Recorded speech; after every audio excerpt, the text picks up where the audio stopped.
Welcome to Attack of Opportunity.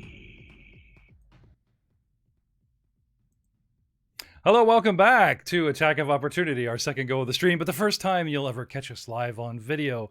I'm GM Jeff Ball, and tonight I have a very special guest, one of the forerunners in the Starfinder podcasting world. We have Patrick Brennan from the Cosmic Crit podcast. Patrick, thank you so much for taking the time to be on the show tonight.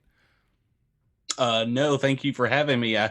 We always play like a game of touch football, trying to like coordinate schedules to get these things done. It is where I'm at 10 o'clock at night, and I thank you for adhering to my Nighthawk of a schedule. Oh, I'm fully awake right now. It's true. I just got off work. I came home and I was like, gotta talk to Patrick. Okay, sorry, honey. And then gotta go upstairs and get in the room. And no. We cater to you, sir, because here the fans are gonna, they're gonna have to put up with a bunch of my stories. I'm sorry, that's what Attack of Opportunity is about. But tonight we are here to learn about you. So the first question that we love to ask all of our victims here is, how did you first know that you were a geek, a gamer, a nerd, one of us? Yeah, I don't know if I've ever fully admitted to that or comes to terms with it, but I think reading The Hobbit in middle school and then going down the fantasy rabbit hole, and really in high school getting like super into science fiction.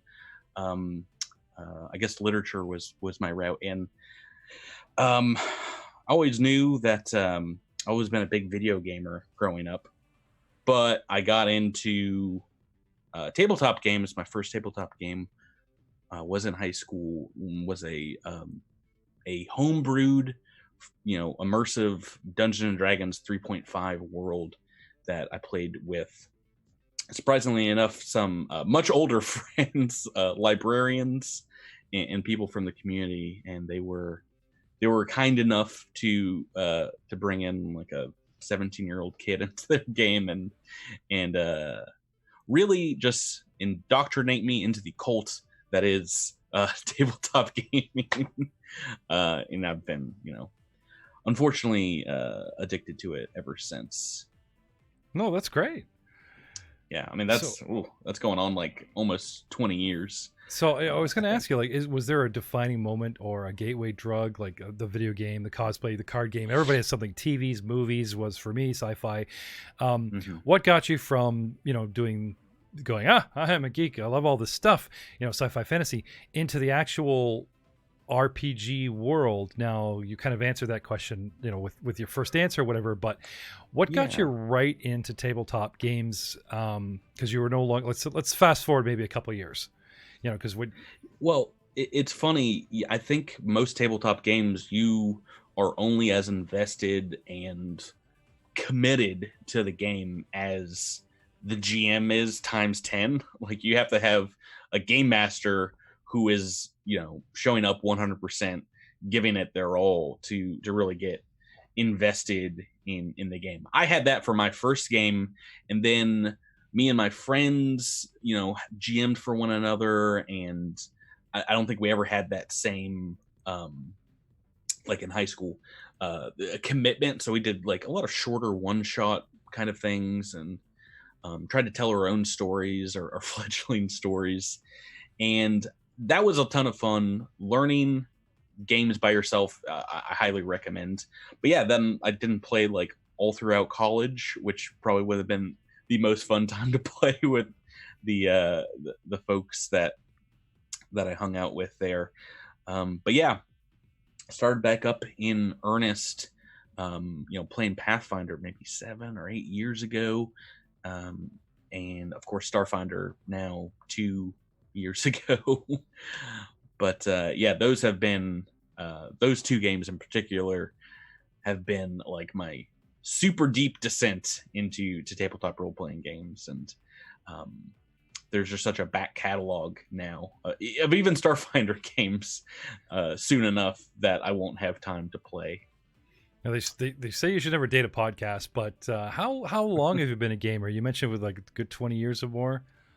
Yeah. For tabletop role-playing games, for like longer Japanese role-playing games on like even Super Nintendo or PlayStation 1, like those were always my favorite experiences, and I think that gave me kind of like the mental and when needed physical fortitude to sit at a desk or on a couch or on my bed and play a game for like 4 hours in a row. I would get sucked into the story. I would get sucked into the game mechanics. So, well, the big question. Let me just snap my fingers here and change a little scenery. It's the one question that everybody waits for. The one question that everybody really, really, really wants to know is what made you decide to start making your own content, to go from the gamer guy that was just happy doing it and that was your thing to actually like, I'm going to make something and bravely put it out there amongst the oodles and oodles. And I do mean oodles of podcasts that are out there for you to just to be on par with. Now, most everybody I talk with, they're like, I do it for love, sure. But still brave, sort of like going, this is me and this is my show. Up there it goes, like what got you into suddenly?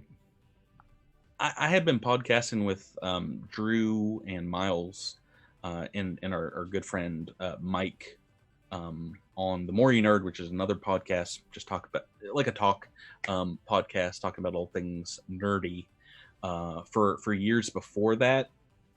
And like that in itself was enough of a production sometimes. But we, the people on Cosmic Crit, me and my 5 friends, started playing some homebrewed Pathfinder and using Discord for audio, using Roll20 for online gaming.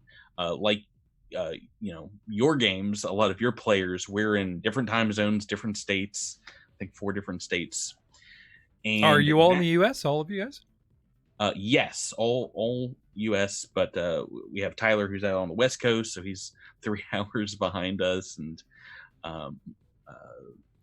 most everyone else down south. So we're spread out, but that game allowed, most of us are friends from college, and we haven't really had an opportunity to like hang out with one another in person. So our Monday night Pathfinder game turned into a great way to reconnect. And at that point, like I said, I've been playing Pathfinder for like 5 or 6 years around an IRL table with some friends. And just in that amount of time, I think we had done like 2.5 campaigns. I had gotten so much enjoyment from Paizo, directly from Paizo with their adventure paths, their game system, that I felt like I wanted to give something back to the Paizo community. I don't know if that sounds weird to say, but when they announced Starfinder, well, to be honest, I wasn't sold on the idea of Starfinder at first. But when they announced it... No, say it isn't so. Well, yeah, it's so funny. We were playing this Pathfinder homebrew that was set in like the Final Fantasy universe, which is one of those first JRPGs that I really enjoyed playing as a kid. And that was like a blend of like steampunk and cyberpunk, like there are like spaceships or like orbital stations in this game we had, but also like magic and dragons and things. So it was very much a game that could have been played with the Starfinder system. But yeah, when it was announced, we were playing this game, and I just thought, I was like, well, why don't we just like record these Pathfinder sessions and put them out? But we were already about halfway through the campaign, so I didn't want to start in media res. So I approached the players, so like, why don't we just start playing Starfinder when it comes out? Like, the first AP, the second it comes out. Because at that point, no one else had announced that they were going to do a Starfinder podcast. There were a lot of people that were on the forums very interested in the game, and I was worried there was not going to be something at launch for fans, science fiction fans like myself, to glom onto. So I wanted to promote the system, good or bad, give my thoughts on it, give the players thoughts on it, and dive into some No, I storytelling. totally get it. You're telling our story for second edition. We wanted to be tip of the spear, Age of Ashes. You know, we picked up a sponsor thanks to Corey Thomas at Dark Galaxies, and we've just been, you know, just hurtling down a hill, not knowing what we're doing, but having a great time. Like you said, to give back, we've enjoyed first edition, and now we actually are going to get into Starfinder. But enough about us.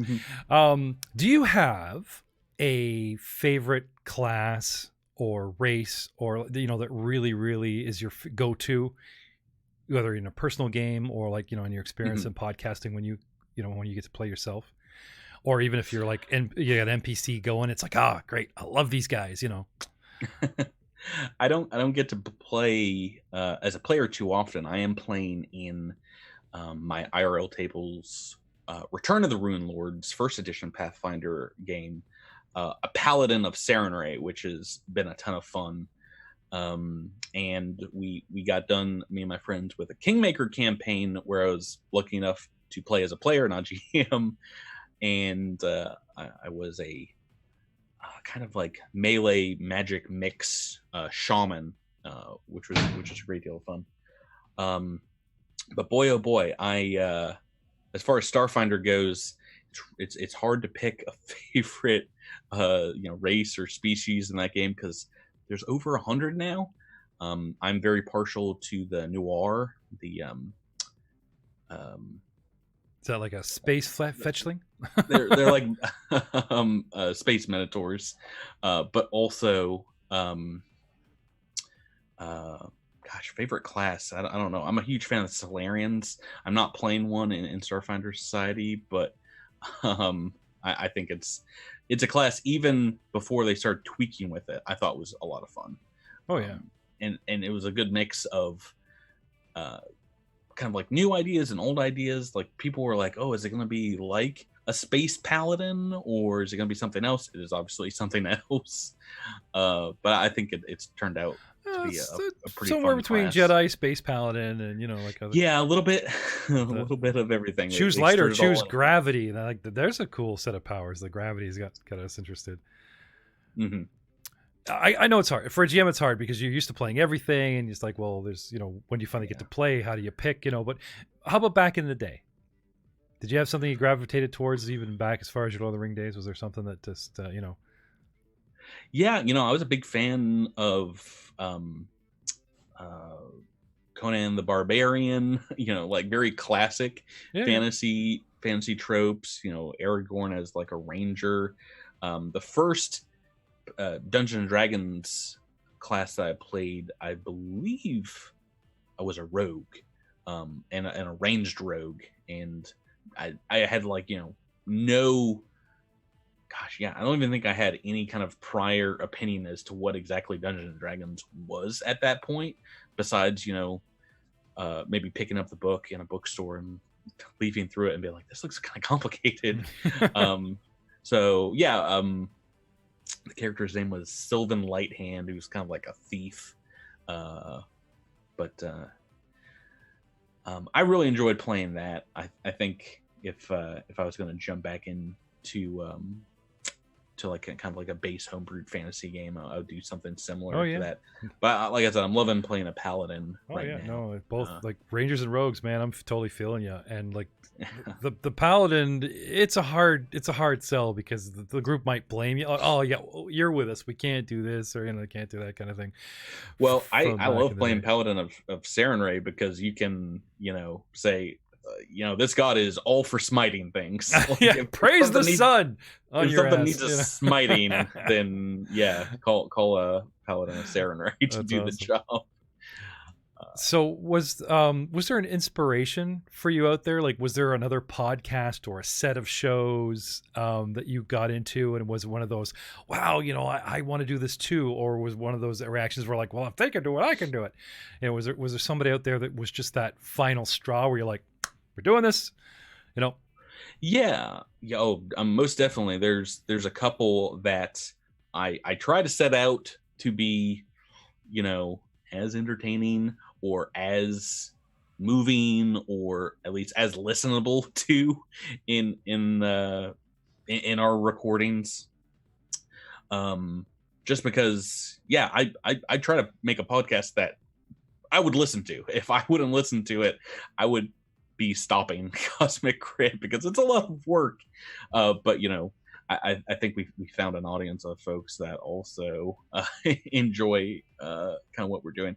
The first one, and I think probably the first role-playing game, via podcast I listened to like until the end, was the first season of Adventure Zone.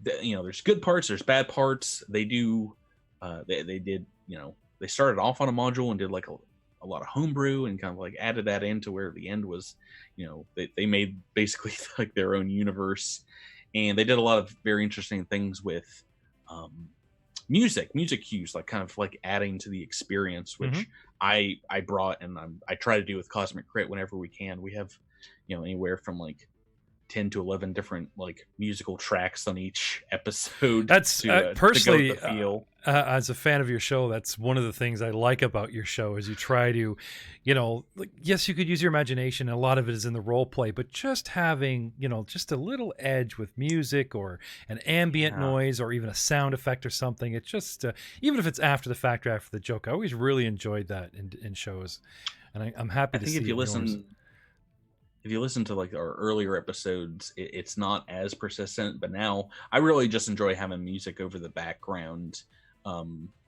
because there's like almost no downtime in our episodes. There's no like blank space. do you find your own music and mix, or do you use one of the big ones like Sirenscape for a subscription, or tabletopaudio.com like myself, which is free? We're a full Sirenscape subscriber. We don't do a lot of live music. We do a lot of live sound effects while we play. Music kind of gets a little distracting if you're trying to like add stuff up.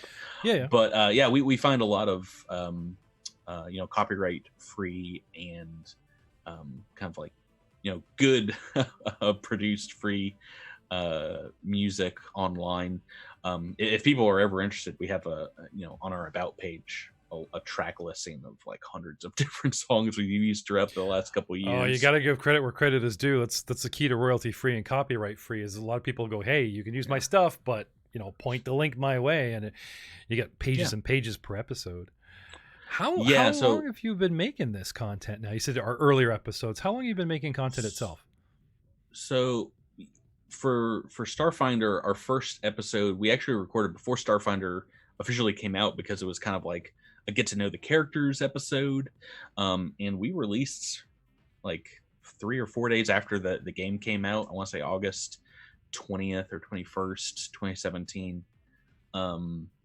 and we have had an episode out every single Monday since then. Another thing that I kind of decided when we started, I want to make sure we're very consistent in our release schedule, and once again, for things like episode length and like how much is in an episode, I try to make it so it's enough for people to listen to like over the course of the week. The way I consume podcasts is I usually do them during commutes, and it if it's too short, then I'll listen to it in like a day and forget what happened for the following week's episode. So we typically run like 1 to 2 hours, somewhere in there. Yeah, with 45 minutes to $1.15, and if you put up a 2-hour show, hey, then you have half a show to listen to on the way home, guys. Everyone forgets about the ride home. I gotta get my podcast in the morning. Thank you, Cosmic Crit. Oh, well, what do you do on the way home? You'd listen to the other half of the guy's episode. He's a genius. 2-hour episodes. Gotta get that going. The other thing is I'll fall behind on podcasts I'm listening to, and then I thankfully have like 3 or 4 in a row. The other, to get back to your prior question, show that was a huge influence on us was The Glass Cannon, which when we started planning Cosmic Crit, had not been made an official Paizo partner yet, but we're like, oh well, I told my players, like, if you want to listen to like what these kind of audio podcasts should sound like, this is it. They use Sirenscape. They have very good microphones. They're right up in them. They're not talking away from the microphone, and they have mic things like that. Yeah, so that's kind of like how I explained it. And the other thing about Glass Cannon, I mean, it's even crazier now, but like they have an episode out every single week, and now they have like 3 episodes out every single week. I can't even keep track of them, but it's really nice, and they have a fan base because of that, because of their quality, their consistency. I believe the story went that Troy, who had been in his own podcast before about craft beer, the Beer Pressure podcast, knew his way around. He has a background in AV. Bring along Skidmire, who has voice acting. Okay, Grant Berger actually had equipment and knew how to use it. And even though they were jammed into Joe's apartment, they had enough, several people contributing, going this, and then we had this element, and right out of the gate, they had high quality. And it's one of the things that drew me to it. And Matthew was also there. Oh, you need a good rules lawyer, Matthew Capitacaza. I'm sorry as a Canadian that he feels that way about Canada, but you got to have a good rules lawyer in there. You gotta, and then magic happens. Now I can't say this. I can't say this enough. They do a Starfinder, Androids and Aliens. And they have the wonderful and talented and lovely Eleanor De Lorenzo in the mix as well. She's just adorable, as my wife says about, people that are lovely and adorable as well as, geeky. Adorkable. It's a word. Look it up. It's in the new shirtas. But that doesn't mean you should listen to one Starfinder podcast, because even if you're telling the same story, different characters, different GM, it is completely different. And that's what made me spread my wings and listen and find guys like yourself. So my question for you is, top 5 podcasts that you enjoy, that you listen to on your commute. What does Patrick listen to? Oh, let me get my phone out right now, because I can tell you what I'm currently sub to and trying to catch up on whenever I can. In addition to, I've listened through other shows, primarily audio podcasts. Like on trips, I know I'm going to be like consuming like 3 or 4 hours a day. I'll be like, okay, I'm not going to be able to, do all the current shows. I have to get something new. So I mean, Glass Cannon, I want to say like 6 or 7 episodes behind on. I am caught up with Androids and Aliens because unfortunately the episodes are too short for me, because I burn through them weekly very, very fast. My top, though, kind of Paizo experience podcast right now is Rocks and Rune Lords. You're aware of the back patio. Yeah. We interviewed them in the past, right before they actually released that show. Yeah. They're great. I was a big fan of Called Shot, which they were doing the Skulls and Shackles. It sounds just like Rocks and Room. People even though that podcast petered out, as it were, people still talk about how it was one of the best Pathfinder podcasts still today. Oh, yeah. Still holds up. Well, still worth sure. As good as it was, Rocks and Rune Lords is even better. I'm pulling my hair out at some of recent developments on the show. Definitely listen to them. They're doing Rise of the Rune Lords on Rocks and Rune Lords, and that was the first adventure path that I played with my friends. It's awesome hearing someone else go back through it, which is why I love Dead Sons for Androids and Aliens. Why I enjoy one of your past guests here. You had Southern Tomfoolery, who were also playing against the Aeon Throne. He was my last guy. Adam Kelly mentioned you, actually, and now here you are. But another one on my list there. They're doing the same adventure path, but completely different circumstances with different characters, and it's really cool. That I personally love that I get to be both GM and kind of like a passive player by getting to listen to them in the same way. The last one. Who are they? Drop the name. You got us all excited. Southern Tomfoolery, getting to listen to. Sorry, I thought you moved on to yet another. Well, no, I think was that 4. Well, Find the Path is the latest podcast I'm trying to catch up with. they also oh gosh, I can't leave up. There's just so many great Paizo ones. Hideous Laughter podcast as well. Those two are doing two of the most interesting Paizo APs that I want to play or GM, Carrion Crown and Mummy's Mask in reverse order, and doing great things with them. Those are, I think if I was going to GM another first edition game anytime soon, I would probably want to do one of those two, just because they're just so steeped in this really cool genre of, Egypt and Egyptology, or monsters, ghouls and vampires and things. Your classic Ravenloft stuff. And I've looked through Carrion Crown. It's just such a cool series of adventures. There's something, we got something in the works that might interest you, sir. Have to talk to me after the show. And I finally, after a year of the guy's been so busy, I've finally actually pinned down Rick Sanchez from Find a Path for an interview. Hopefully we'll be talking to him next week, but fingers crossed. The guy's a busy man, and he just got signed on by Paizo, and he's doing the Tyrant's Grasp. So in review, you've got the GCP, Tom Foolery doing another Starfinder. You've got Find the Path doing Mummy's Mask. You've got Laughter Hideous. I believe they reversed the name because of spell. Instead of Hideous Laughter, the spell. The show's called Laughter Hideous. I'm not sure. The college guys doing Carrion Crown. Did I miss anyone? Laughter podcast. Is it Hideous Laughter? I guess Androids and Aliens in there. Well, and I mentioned earlier on the interview,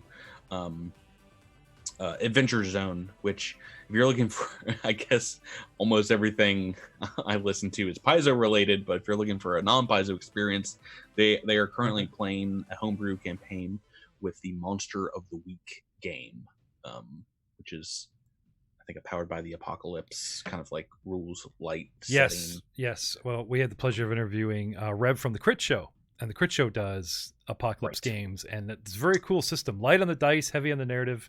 Sounds right up. Right up our alley. So, if you're not listening to Patrick on Cosmic Crit, there's 5 excellent podcasts that I found that I've enjoyed. Patrick enjoys. Can we go with top 10? I'm really hoping to hear like some maybe Dicewise Entertainment or Rollmonger. Or, no, we go 10. Top 20. Well, I was about to say if we're getting into getting you guys on here for streams, I love playing solo video games and putting on a stream. I have a double monitor set up here. So besides, I'm logged into Twitch right now. I should just go down the list here.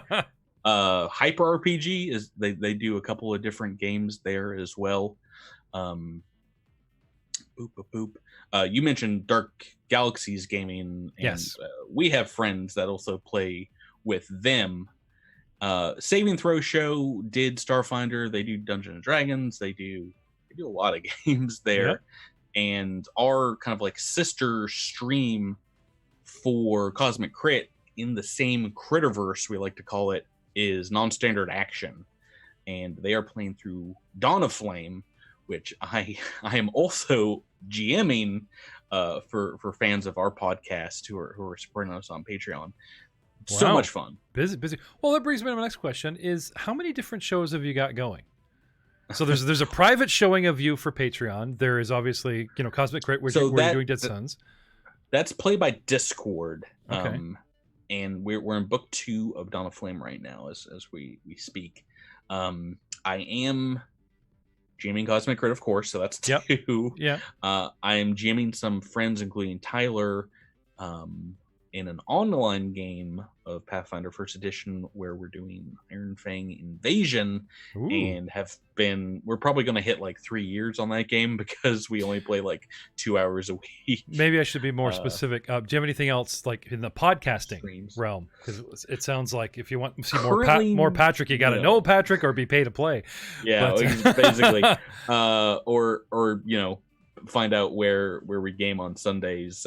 Come to his house. Return of the Rune Lords. But we are trying to do some more streaming on our Twitch channel Those are mostly one-off experiences. We're hoping to have something in the works in a couple weeks for Extra Life, and I believe we're going to do something next week for Halloween. A couple of one shots in the works, then. Yes. Yeah. So those are a lot of fun. They give me and the players a little, not really a break, but a chance to kind of stretch our legs out from, when we're doing a 6-part AP. Season 1 of Cosmic Crit was like 70 something episodes, so that can get a little chafing, I think, if you're the same character for that amount of time. Well, speaking of you and the cast, 2 quick questions. One, where are you guys? Where does the magic happen? You're all mics around the kitchen table, or are you all online like our show? What do you got going? Well, that was the other thing that we really wanted to do the podcast for, just to prove to people out there that you can produce this kind of content not in the same room. All of my favorite podcasts before were same room podcasts for the most part. I think Adventure Zone did do some like recordings out at different locations eventually, but they started in the same room. Glass Cannon's always been in the same room. Yeah, the chemistry is hard to ignore when you got everyone across the table. But yeah, I think my concern with that, and with just doing like video stuff, because we're an audio podcast, is like how much is lost with not seeing reactions. Like I worry that we're not getting the full show sometimes because the players aren't describing what their faces look like. Hey, you can always break into Twitch streaming. I mean, we are terrible at it, and we are having so much fun. Well, it's nice to have it recorded. It is, it is a bit of a change going from one to the other, or vice versa. But it is. I shouldn't put you on the spot, because like a live show, there's no stop, there's no post edit, there's no coffee break. There's you're go, and every screw up is there for the world to see. But yeah, no, we wanted to start the podcast because we realized we could do it we started with via Discord. We're using Zoom audio now, and these are not expensive options for if you just want to start a game online with your friends or meet new players. There are like millions of people that want to play games out there. Just about everyone that came into the hobby through Critical Role is like itching to get into Starfinder and do some crazy space adventures. We pulled 2 full-time cast members off of Roll20, like out of the listings. We had people audition, and Frank Hamilton and Aiden Williams came right up. They were strangers. Now they're friends, now they're regular cast members. So the other thing about your cast I want to know is, what about attending conventions, gatherings? Where can fans run up and give you the big hug and go, "Oh my God, it's Patrick! God, a grit selfie!" Like, what? Is there any of that going on? This year we've been at 4 conventions so far, if memory serves. So PAX East, right in my backyard. I got to GM all day for some new Starfinder folk and meet some fans there. It's primarily video gaming here in Boston, but there's a huge section for tabletop gaming that I love to lurk in. Our player Tyler was at PaizoCon this year, got to hang out with all the folks there and meet fans. And this is the first year I went to Gen Con. And we had a whole table of Crittermanders for one of the Starfinder specials, some of the Pathfinder 2nd Edition stuff, which was great fun. And we had our first official meetup there, and really took over a bar. I tipped our waitress astronomically because we were pretty obnoxious. We were like, "Oh, can we move this chair and this table and take up your whole night?" Yeah, I mean, basically, we're about like half of the front of the bar we went to. And then in Dragon Con, Drew and Rebecca go every year. They were there this year as well and did a quick meet up along with some of the Southern Tomfoolery folk. But yeah, I think that's it for this year. I don't know if we'll be able to get to PAX Unplugged, but we're going to try and do those conventions every year when we can. Well, if you can't get to a convention, what about social media? Where can we find you? What outlets? Are you on Facebook? Are you on Twitter? Do you have your own website? I know the answers to this, but the people want to know the answers to these questions. Where can we find you? Yeah, I mean, we're on all social medias and just about everywhere, just at Cosmic Crit, Twitch TV/Cosmic Crit, Facebook.com/Cosmic Crit. What's the other one? You'll find us on Instagram, Twitter at Cosmic Crit. Our website is cosmiccrit.com. I'm sure I'm forgetting like 5 or 6 others. Almost all those places, you'll be able to find a link to our Discord, which is kind of our main fan gathering and Starfinder Society, Pathfinder Society hub. There's already like 1,000 Crittermanders on the Discord channel. So we do have a subreddit. It's barely frequented. I feel like most of our fans are memeing on the Discord, as it were. So I've got a little slideshow running here, and I'm just going to superimpose it over my face here, and I'm looking at like we're looking at watching it the entire time. Artwork and everything, which brings me to my next question: merchandise. Do you have merchandise, stickers, fan like this? A lot of this stuff looks like fan-based art, or has this been commissioned, or? So much of it is commissioned. I don't know if I've seen. Oh, this is some fan base art from Gin Trigger, and they I think did some of the first fan art back in 2017, and then we commissioned them for some more stuff because we love that so much. A lot of the episode title cards are. This is our friend Seth from Non-Standard Actions artwork, and Rebecca, who kind of like puts together movie posters and like album art for the each of the episodes, which you can see on our YouTube if you want to listen/watch episodes on the YouTube, and it's also on our website. Here we go. Here's a T-shirt. Yeah, we've got a number of them on. You can find our store through our website. Quality stuff and set at the the bare minimum that we're allowed to sell them at. Is it me, or does that blonde braided Lashunta look like Eleanor de Lorenzo from Androids and Aliens? Is there some kind of hidden thing we got going on there?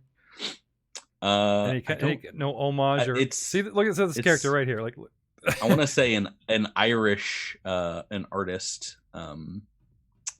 Who we commissioned this piece with. I don't believe they have ever listened to a tabletop role-playing game podcast before, and probably I think that art predates Androids and Aliens. I was pulling this stuff off the net this morning, and I'm looking at it. It's just like, he's got to be in it. Someone on that show has got to be Androids and Alien fan, because that looks like Ellie.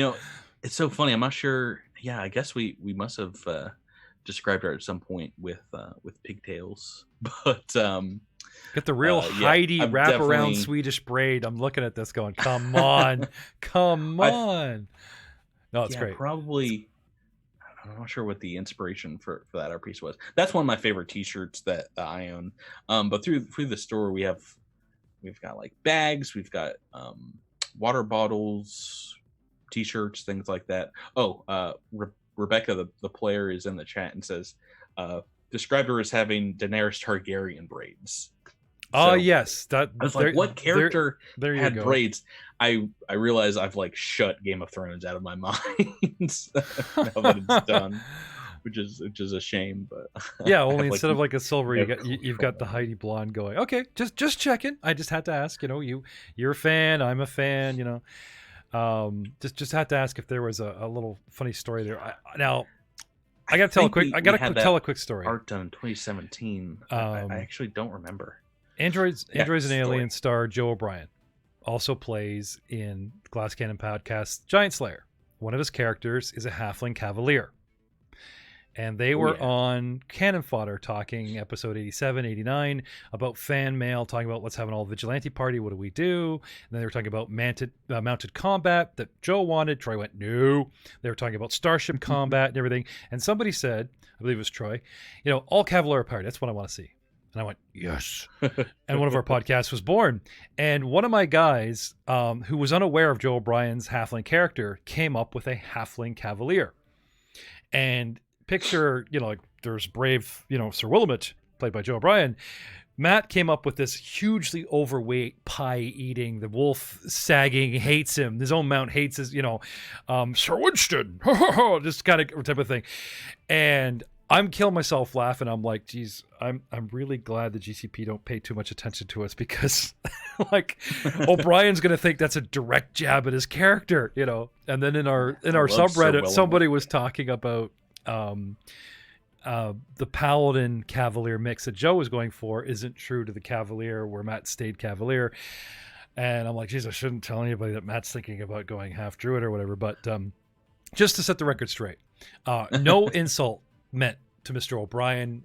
I love all of his characters personally. I feel like that's a classic character that everyone wants to make when they look at the Pathfinder rulebook and see like a writing dog is a thing that you could buy. Yes. It's like, well, why would you get that? Oh, and if you're a small character, you could ride that. If you've ever seen movie The Labyrinth, Sir Didymus on the bridge, the dog riding the dog, that's who our guy was based off of, not making fun of. Anyway, just had to clear that up.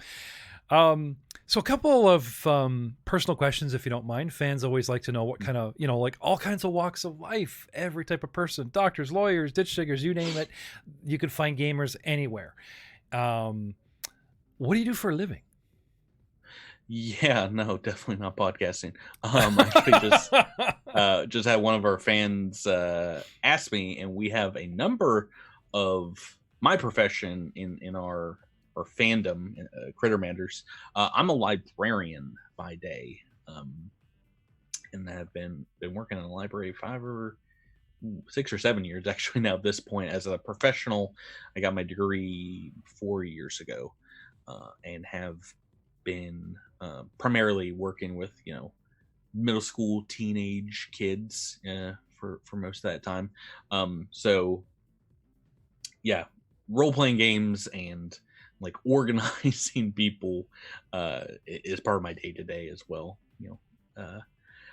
I love when teenagers come into the library and they're obviously like a fan of a Critical Role or an Adventure Zone, and they've got the 5th edition book in front of them. They're going through making characters. It doesn't happen too often, but it's always fun to see. You got your card, you're like, I happen to know something about podcasts myself. Check out these guys. I don't want to scare them off, so I say no. I'm like, go on your own journey, young nerds. Yes, go forth. But if you happen to, now, what would you say? Twitch.tv, Cosmic Crit. If I saw someone reading my book, I'd be like, hello there. Yeah. How are you doing? Yeah. Yeah, no, I was in a gaming store, local gaming store the other day, and I saw someone pulling the Adventure Paths like off the shelf, and they almost pulled my book out, and I was like getting ready to go, but they like moved on to Dead Sons, I think.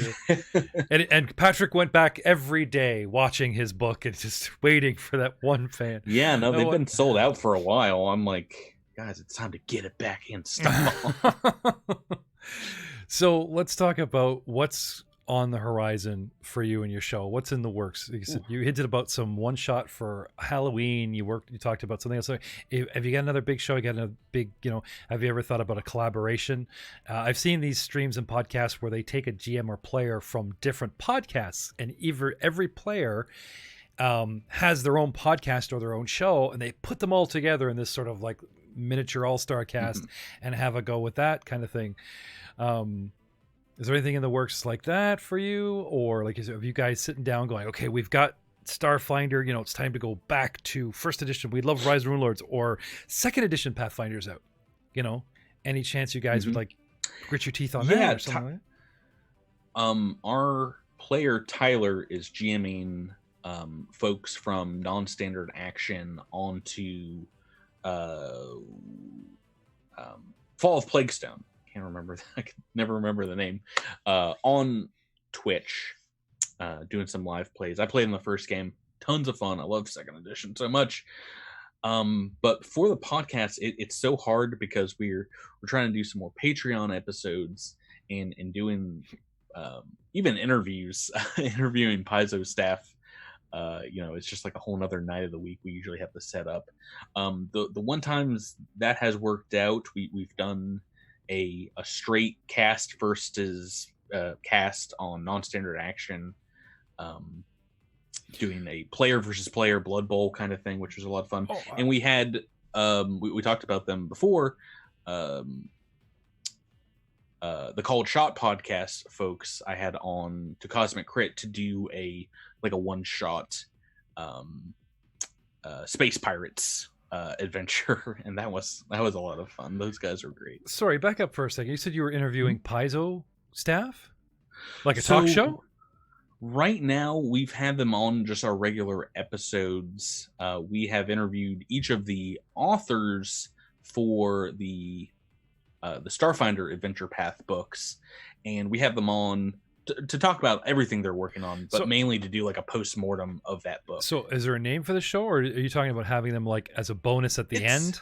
Yeah, we call them crit bits. So if you ever see an episode of ours that's like 2.5 hours long, it's probably because we haven't an interview. You tag the crit bit at the beginning or the end? Yeah, I want to say our last one was with Eleanor Farron, the author of The Prison Moon, the last book that we completed. But yeah, we've done every author so far, and then we've had a couple folks on like Jason Keeley, Owen Casey Stevens, more than once to talk about mechanics of Starfinder and talk about upcoming releases and things like that. Cool.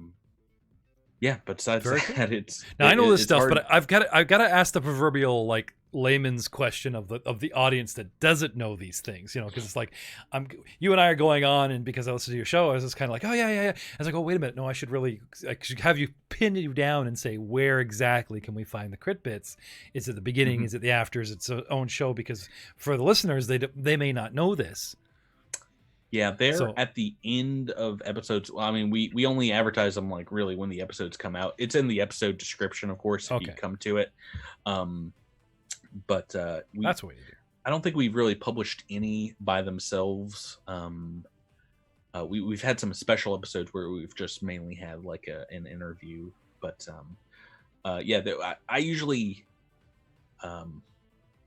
I like having them in the episode where like gameplay is happening, because I don't want people to skip over them that easily, I guess. I don't know. I don't want them to see like interview episode and just be like, I'll wait until another episode of gameplay comes out. We'll see. Because I'm hoping people listen to them, as I hope people are listening right now to this interview. Well, is there anything, I won't say there's anything you want me to ask you, but is there anything else you'd like to talk about while I've got you here? You mentioned that you really like second edition. It's a huge change from the beta. We're really enjoying it, even though we're fumbling. Oh, yeah. We're constantly getting the rules wrong, to stay out in the forefront. It's like, I read the adventure, Joe's read the core book. The guys are like sticking their nose in every little thing, and then on top of all of other shows, we're really not giving it the devotion it should get. But now we're in the 10th episode. It's like, okay guys, we really got to buckle down. We really got to dig into this, because we might be sitting on a hit show with any luck. And we're running Age of Ashes to something like that, like a big campaign, because there's another one coming, something about a carnival people coming in January for second edition. Path, that's the next AP, and there's Plaguestone that you said you sat. Is there, you just chomping at the bit to get in on something here?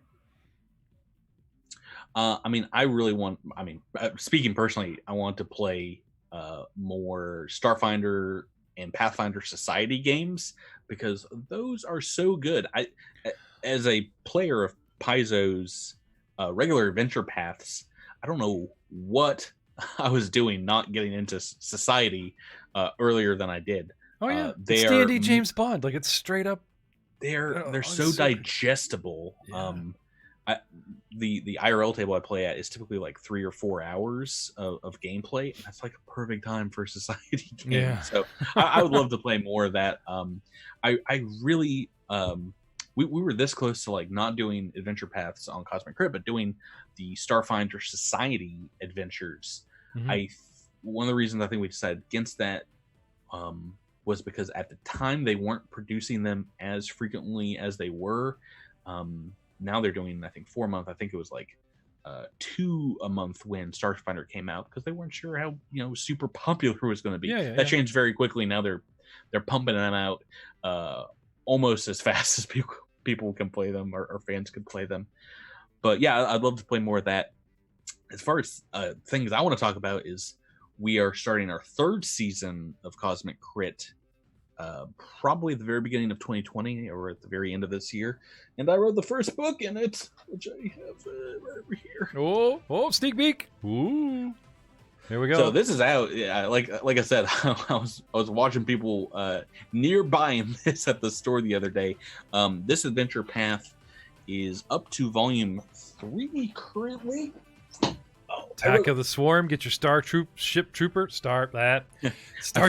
on. Come on, yeah. I think it's Swarm Ship Troopers was the name they're going for. There you go. So I wrote Fate of the 5th, and currently out are books 2 and 3. Welcome. Last Refuge and Husk World. I've been diving into these, getting ready, chomping at the bit to get to playing them. To be quite honest, writing an adventure path was a dream come true. It was a lot of fun. I've been, at that point, knee deep in Starfinder for like a full year, like really enmeshed, and it was awesome to put my small stamp on the world and get to write the kickoff adventure. I'm excited to play it because the part of the way that I GM is kind of like adapting and like suiting stuff to my players. Can you title it for us? Could you give us the official title that you wrote? For volume 1 of Attack of the Swarm is Fate of the 5th, and that's the name is kind of a reference to the players in this adventure path fighting the Swarm are part of the 5th Battalion. So kind of your players' conduct at the table is going to determine what the fate of the 5th is. Like, and your name is in the credits. Yeah, I mean, it's right there on the. Okay, I believe you. That's so awesome. Yeah, I got to write a good deal of this book, and Lacey Pelazar also has a full chapter in here about the Swarm, which I didn't get to read while I was writing it, so I was very excited for when it came out. And so far, everything I've seen of the back matter of these APs is really cool. I'm excited. I've gotten a little sneak peek at one of the ones coming up, I want to say in December. There's a new Mystic connection and some more spells for both Technomancers and Mystics. If you guys are very interested in that, that was very exciting to me. That's awesome. I think we could go on for like another hour, but I am capped for time, and I leaving on a high note. Patrick Brennan has been our guest today, author of book 1 of the Attack of the Swarm, the new Starfinder AP that's out. It's already got 3 books out. You got to get on top of that, because if you want to reach into the man that is Patrick, buy his book. It's right there on the shelf. They keep selling out, right? Or listen to Cosmic Crit. You can hear him in the gang, If folks have questions about the book, they have like a whole thread on the Paizo message boards where you can ask questions, and I've been lurking in there waiting to step in and be like, I'm waiting for the questions like, what was this guy thinking? But they haven't come yet. There you go. I will say goodnight and thank you to Patrick, because he's got to get back to lurking. He's waiting for your questions, guys. Thank you so much for being on the show, Patrick. You've been a spectacular guest. Thank you for having me. And we will see you all next time on Attack of Opportunity.